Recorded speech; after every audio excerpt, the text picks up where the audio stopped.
What's up, guys? How are you? Welcome into a Saturday morning edition of the Daily Juice Podcast with me, Matt Perrault, at Sports Talk Matt, to follow me across all socials.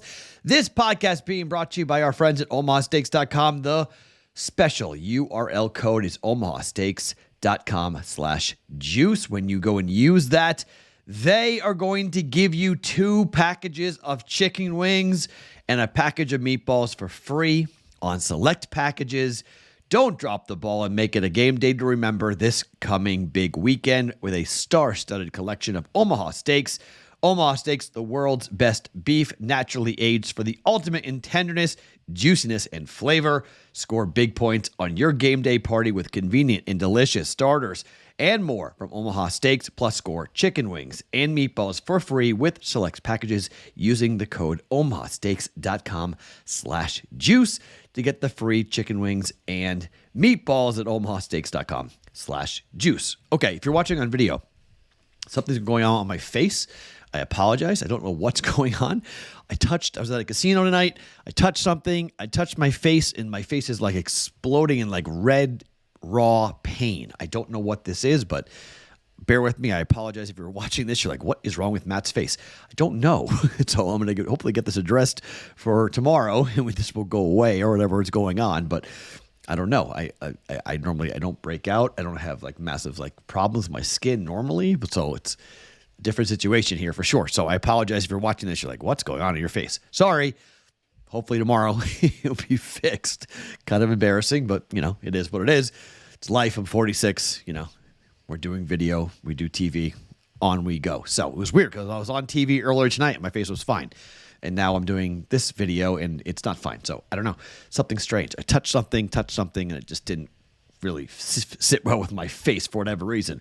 All right. Huge college basketball slate. I don't want this to be too long, so I'm going to run through the games. I got 5 games I'm going to tell you about. I got 5 plays. A lot of these games are going to be coin flips, okay? A lot of these games are going to be tight. We could have an awesome day. We could have a miserable day. I'm not really sure. It's been sort of a nickel and paper cut losing type. We went 3-3 yesterday, down 1.1 units after being down 0.1 units the day before. We got both player props right, but so we won a half a unit there, but the parlay missed for a half a unit, so we lost there. We got the over right easily for Creighton and Butler. Butler won the game outright. They covered, so I got that right personally. But then we got Iowa won but didn't cover. Well, my 2, we laid 5. And we missed on, what was the other one that we missed on? We missed on one other one that I can't remember exactly what we missed on for last night. That was, the under 247. Yeah, that was, again, if I bet an under in the Pacer game, never again. That was the one time, dipped my toe in the water. I'll never do. I was on Sports Grid. I hedged. I bet over 245.5. So I got out of that bet. So I didn't lose any money on that play. But officially I did. So we lost that. So 3-3. Player props came in pretty much, down 1.1 units. So we were, let's see, we were up 1.1, down 1.5. Yeah, we're down like a little over 2 units on the week. So hopefully we have a good day here on a Saturday and we can get it rolling here for the month of February. All right, let's start in no particular order. Auburn, Ole Miss. Ole Miss is at home dog. They're catching 3.5 points. This game does not factor into my lose a road game, come back home dog trend. However, Ole Miss is a completely different basketball team at home than they are on the road. Earlier this year, Ole Miss went to Auburn and they lost 82-59. They got killed, absolutely killed. They were down, by losing a game 20 by 23 points. I mean, that's just awful. They lost to LSU on the road, Tennessee on the road, and Auburn on the road. However, when Ole Miss goes home, Ole Miss is a totally different basketball team. Ken Pom has this as a 6-point win for Auburn. However, Auburn on the road against Mississippi State, lost by 6 as 3-point favorites, lost by 4 as 3.5-point dogs. 2 games on the road, both losses, Alabama and Mississippi State. Mississippi State went to Ole Miss in the last game. They were 1-point dogs. Mississippi State lost the game by 4. 3 straight covers for Ole Miss, including 2 at home. They beat Arkansas by 26, Mississippi State by 4. They beat A&M on the road by 3. Now, the game against Auburn wasn't that long ago. It was on January 20th, all right? So about 2.5 weeks ago. So they know that they can't get out here and just dilly-dally. They got to play really well. Auburn on the road is 6-4 ATS on the year. They are 6-2 in the SEC, the 2 losses, both on the road. 5-3 Ole Miss ATS, but they've covered the last 3 games. Like I mentioned, 7 of the last 3 games have been covered. The games they did not cover at Tennessee, at LSU, at Auburn. Every other game, at home or neutral, they covered. They covered against Troy. They covered against Bryant. They covered against Florida. They covered against Vanderbilt. They covered against Arkansas. They covered against Mississippi State. Tale of 2 teams. Ole Miss, 18-3. They are totally different at home than they are on the road. I'm taking the home dog here. It opened at 4.5. It's now 3.5. I'm taking Ole Miss plus 3.5 at home against Auburn. I cannot trust Auburn going against what KenPom is saying, but as a 6-point win for Auburn. Auburn can win by 3. I'm taking the hook. Ole Miss plus 3.5 at home for 1.1 units. Bet number 2. Let's stay in the SEC. Tennessee is at Kentucky. This is a 2-point win according to KenPom for the Vols. Kentucky lost their last game at home. And everyone just was like, wait, how in the heck did Kentucky lose to Florida? Including us, me. I bet Kentucky. They lost 94-91. They've now lost 2 of the last 3 games. They lost at South Carolina, at home against Florida. Vanderbilt is coming in here ticked off. They got beat at home as 15-point favorites over South Carolina. They are furious. Rick Barnes' team is heading in there furious, angry. 1-point favorites. It's Tennessee -1. There are 2 big home dogs I'm going against here today, and they both begin with K. KU and UK. This may blow up in my face. All right, point blank. I like Tennessee. I've liked Tennessee all year. I like their point guard play a lot. Tennessee can play with Kentucky. They can play up-tempo with Kentucky if they want. They're 102nd in pace. I think they probably will slow it down a little bit, but defensively, Tennessee is number 2 in efficiency, number 4 in effective field goal percentage, 27th in three-point percentage, 5th in two-point percentage. That travels. Defense travels. Kentucky at home is, look, very good. Offensively, 10th, 12th in effective field goal percentage, 6th in three-point percentage. You can say, Matt, you're betting they're going to lose back-to-back home games? Yes. They're 24th in KenPom. Offensively, Tennessee, this is the problem. They have got to get Dalton. Neck? How do you say his name? Neck? The Dalton, number 3, Dalton. The kid who scores all the points. 6'6". It's all him. Ziegler's got to be better today, okay? And I think he can be. Ziegler's got to be a good point guard, control, tempo. He can get it done. I like Tennessee to win this game. I'm going to lay the 1 here with Tennessee up against Kentucky. I know that can be a little bit scary. I fully understand people are like, wow. Kentucky is 6-6 ATS, and Tennessee is 2-7 on the road ATS this year. Matt, you're backing a team with a 2-7 ATS record going to Rupp Arena. You got a W. Yes. Why? 2 of the last 3 games have been losses by Kentucky. The loss to loss to South Carolina snapped a 4-game winning streak for Tennessee. Tennessee on the road has had their struggles. They lost to Mississippi State. I'll give you that. They have lost. They beat Vanderbilt. They lost at home to South Carolina, though, which is so crazy to go. I like a team. This is a buy low spot here on Tennessee. It's a big game and a big spot, and I just think Kentucky isn't the same type of team. They lost by 3 to Florida at home. They only beat Georgia by 9. They beat Missouri, but I just think losing to Florida 2 times showed me a little bit here. Tennessee beat Florida by 19. By 19. Short number. Road favorite. I'm taking Tennessee -1 for 1.1 units. Bet number 3, speaking of K's, Kansas at home. This is a 5-point win, according to KenPom, 69-64. The number is 1. Houston -1. Again, short favorite. Houston, number 1 team in the country. Just like Tennessee, defense travels. First in efficiency, first in effective field goal percentage, third in turnover margin, eighth in 3-point defense, first in 2-point defense. Offensively, yes, there can be big lulls for Houston, and it can be very scary for that. But Kansas is not going to be healthy. Kevin McCullough Jr., bone bruise, is going to try to play, may not play. Hunter Dickinson's got a knee. He's not going to be 100%. He has to be incredibly effective because he's the only guy of size. He's 7'2", okay? But Houston's got guys who are just 6'8" and 6'7", who are super long.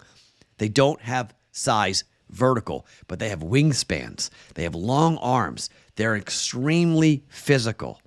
Offensively, yes, Houston can be, effective field goal percentage, 201st. Why? They throw the ball off the backboard and they go get it. That's how you can win in Fog Allen. I know it is extremely rare to ever see Kansas be a dog, and that's where the number's coming in. It's driven this thing down from 2.5 down to 1, all right? But this game down to 1, just to win the game, I like it. I do.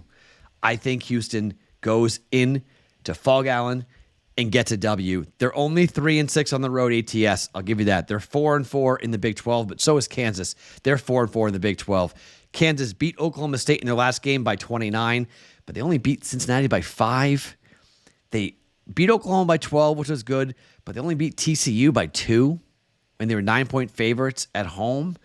On the road, BYU, huge win for Houston. On the road to Texas, laying 4.5. They only won by 4, but they won. They've won at Texas, and they've won at BYU. They lost at TCU, and they lost at Iowa State. That's why they went to that little swoon there. But, they've won at Xavier. They've shown me they can win in the Big 12 on the road, and they've shown me they can win in really hostile environments. Texas is a hard place to go and play for Houston. Rivalry game and all that, and they went in there and they won the game by 4. BYU is a hard place to play. It's Provo. It's a far travel. It's not typical. One of the first games ever for Houston at BYU, and it's a conference game. They won and they covered. We were on BYU there. Houston won and covered. I just think Houston's a better team. I'm going to bank on KenPom's numbers here and say it's a 5-point win and just lay the 1 point and take the 4 points of value here and take Houston. Cougars -1 at Kansas for 1.1 units. And bet number 4, North Carolina. I don't need to break this down. This is just simple. Carolina -4. We're betting it. All right. Carolina 8-2 over their last 10 games ATS. They're 5-4 at home. They're 7-3 ATS in the ACC. Duke is just 3-5-1 ATS, 4-3-1 on the road this year. Duke has won 3 games in a row, but they've covered once in the last 5 games. That was the last game against Vatek, laying 3.5. They won by 10. They didn't cover against Clemson, didn't cover against Louisville, didn't cover against Pitt, and didn't cover against Georgia Tech. 4 straight games there, didn't cover against Notre Dame. On the road against Notre Dame, laying 14.5, won by 8. They covered against Pittsburgh, didn't cover against Louisville, did cover against Virginia Tech. So they're 2-2 over the last 4 on the road, but North Carolina at home, Wake Forest, laid 8, won by 21. Louisville didn't cover, but they won, laying 21, won by 16. Syracuse, laying 12, won by 36. Oklahoma on a quasi-neutral was in Charlotte. They laid 3, they won by 12. To me, I think this game is going to be so fun to watch. I cannot wait to watch this battle. KenPom has this as a 6-point win for North Carolina. Again, short number. It's 4, so we're getting 2 points of value there. With KenPom, RJ Davis has to be the best player on the floor. That's how North Carolina wins this game. Kyle Filipowski up against Armando Bacot is going to be awesome. This is a heavyweight matchup down low. But I think the bench and I think guys like Cormac Ryan, coming in and being able to stretch the defense, huge, important. Neither team really plays a bench all that much. They really heavily rely on their starters. And look, Duke is good offensively, 9th in efficiency, 26th in effective field goal percentage, 14th in three-point percentage. But UNC's defense is better in a lot of these categories. They're 4th in efficiency, 13th in effective field goal percentage, 22nd in three-point percentage, so pretty much even there. The difference, I think, is the offense for UNC. Duke's defense is good, 30th in efficiency, but 19th for offense for North Carolina. Effective field goal percentage, 145th to 136, pretty much a wash there, but 107th three-point defense to 182nd for North Carolina. Got to hit their threes, got to rebound, but I just think they have a chance here to get to the foul line, hit their free throws where they're converting 22% of their points from the free throw line. That's 44th in college basketball. Get to the line, hit your free throws, cover this game. Dean Dome will be rocking for Duke and North Carolina. We're laying the 4. North Carolina -4 for 1.1 units. And finally, I've gone back and forth on this. Initially, this number was 4.5, and I like St. John's. MSG, New York, UConn coming to town. There's going to be a ton of Connecticut fans in this building. St. John's at home this year is 6-4. Connecticut is 6-3. But this number is 3 now. It's come all the way down. It's come all the way down to a place where I think I can take it now, and I can jump on UConn -3 because UConn has been rolling, okay? They're on like a weird cover, no cover streak. Didn't cover against Georgetown, covered against Creighton. Didn't cover against Nova, covered against Xavier. Didn't cover against Providence. Here they are with St. John's. St. John's has lost 4 of 5. They've covered 1 time in their last 4 games. 2 times in the last 5. But they lost to Creighton. They covered, but they lost. They've lost to Creighton. They lost to Seton Hall, lost to Marquette. They lost to Xavier. They beat Villanova, laying 3.5 at home by 20. I just can't swing my mind around the idea that the number 1 team in the country, number 3 according to KenPom, is only a 3-point favorite. KenPom has it as a 4-point win for UConn over St. John's. I just think Connecticut's offense is going to be the difference. I mean, they're 3rd in efficiency, 7th in field goal percentage, 85th in three-point percentage, 5th in two-point percentage. Size, obviously, right?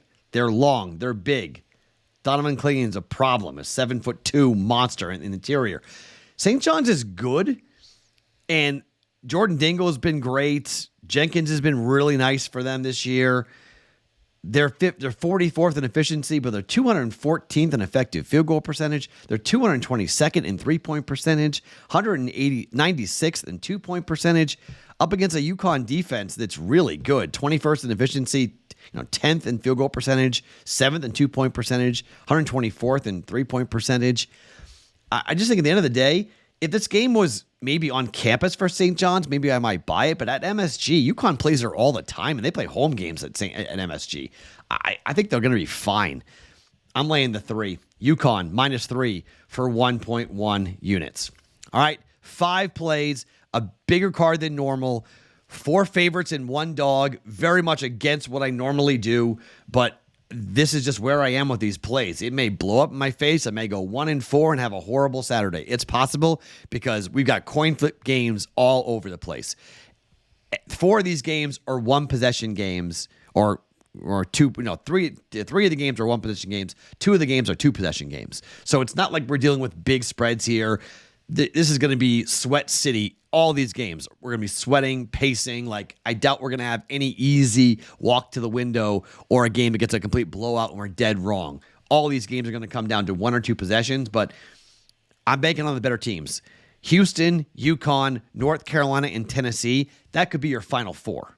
Like, seriously, that could be your Final 4. And, I mean, North Carolina's a 1 seed. Houston's a 1 seed. UConn's a 1 seed. We're in February. This is when we see the best teams win. So I'm going to bank on it. Yes, winning on the road in conference play is incredibly difficult, 100%. Short numbers, I'm going to take the better team on short numbers, even with Fog Allen, even with Rupp. We'll see what ends up happening, but I'm going to bank on the favor. I'm going to bank on the better teams on a short number. All right.